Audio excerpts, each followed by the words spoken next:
Hi friends, வணக்கம். இப்போ பார்த்தீங்கன்னா நம்ம பார்க்குறது வந்து நிலம்பூர் தேக்கு வச்சு கரெக்டாக 30 நாள் ஆகுது. 30 நாளில் இதோட ஹைட் பார்த்திங்கன்னா 1 அடிக்கிட்ட வந்துடுச்சு. இதோட தண்டும் கொஞ்சம் நமக்கு நல்லாவே வந்திருக்குது. இதோட இலையோட சைஸ் பார்த்திங்கன்னா நல்லா கூசியாக நீட்டாக தான் இருக்குது. இது வந்து பார்த்திங்கன்னா நிலம்பூர் தேக்கு. ஆனால் இந்த ஒரு மாதத்தில் 1 அடிக்கு மேலேயும் வந்திருக்குது.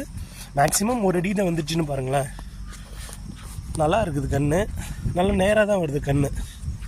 நமக்கு நல்லா ஒரு பெஸ்ட்டாகவும் இருக்குது. அந்த நம்ம இன்னும் நல்லா அதை பராமரிக்காமலே இது நல்லா வந்திருக்குது. பராமரிச்சுட்டோன்னா இன்னும் நல்லாவே இருக்கும் கண். இது எந்த ஒரு பராமரிப்பும் இல்லாமல் பார்த்தாலே அது நல்லா ஒடியாந்து இந்த மழையில் வச்சுருந்தாங்க, நல்லாவே வந்துருச்சு. இது பார்த்திங்கன்னா 1.5 அடிக்கிட்ட கூட வருது. ஒரு சில கன்று பார்த்திங்கன்னா 1.5 அடிக்கிட்டும் வருது தேக்கு, நிலம்பூர் தேக்கு.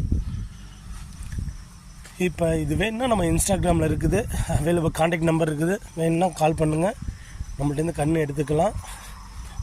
கரெக்டான வெரைட்டி கிடைக்கும், நம்மள்கிட்ட எடுத்துக்கலாம். இதான் கரெக்டாக 30 நாள் தான், இன்னோட 30 நாள் ஆகுது. கன்று நல்லாவே வந்திருக்குது. இன்னும் நம்மள்ட்ட ஆர்டர் கேட்டிருக்காங்க. இருந்தாலும் ஒரு வீடியோ எடுத்து போட்டுங்க, பாருங்கள் நண்பர்களே.